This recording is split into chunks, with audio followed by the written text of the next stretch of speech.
Hey guys, my name is McKenna and I'm going to be talking about The Monsoon Wedding by Mira. So to me, I found this film very colorful, emotional, and it was a deeply layered story about an upper middle class family in Delhi preparing for their daughter's arranged marriage. At first glance, it looks like a joyful celebration filled with song, dance, music, and vibrant visuals, but beneath that, we explore complex ideas about the family structure, love, duty, and cultural expectations. One of the most important themes in the movie to me is how family hierarchy and authority shapes everyone's behavior.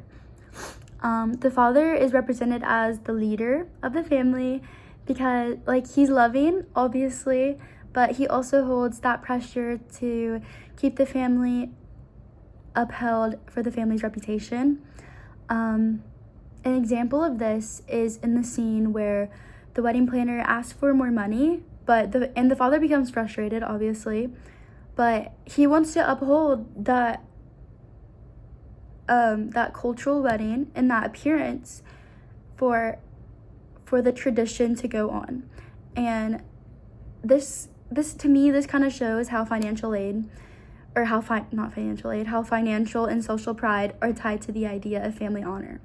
The father, he wants nothing more but to make his daughter happy, and he's constantly caught between love and duty, a theme that many families can relate to, not just in India, but worldwide. And this kind of goes with, he wants his daughter to be happy, he wants his daughter to be happy, obviously, but he also wants to uphold that Indian culture, so he's kind of caught between the two.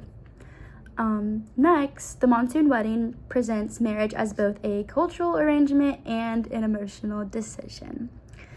So, in the movie, she's engaged to Hemant, which is a man she barely knows, for the record, but she's still attached to the guy that she's having an affair with, and I feel like for her, that was very hard for her to go through.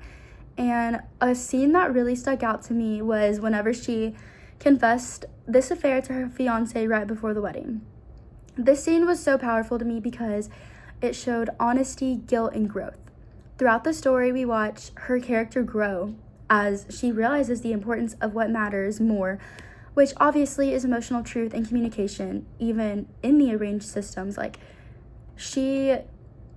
She wasn't being true to herself, and by her doing this, she became true to herself. She learned more about who she was, and to me, that is that's very hard, and for her to do that, that's just very big of her, because it can be hard. And lastly, the movie highlights how globalization and modern ideas influence family expectations.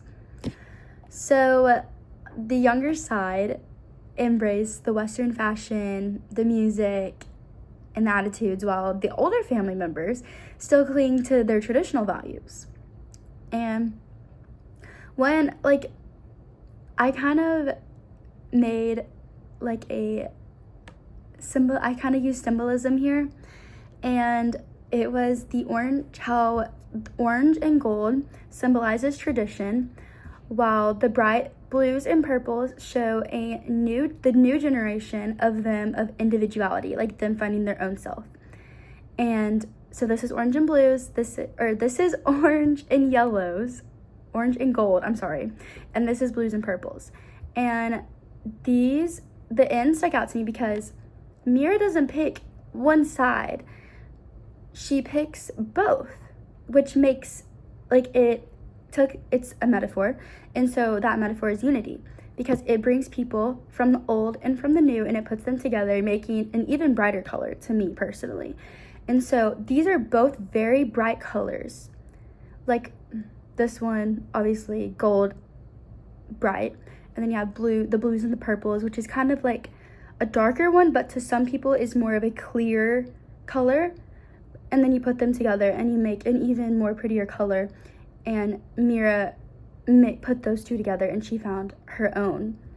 And to me, that was just very beautiful. In conclusion, I feel like this film had more to it than just the wedding.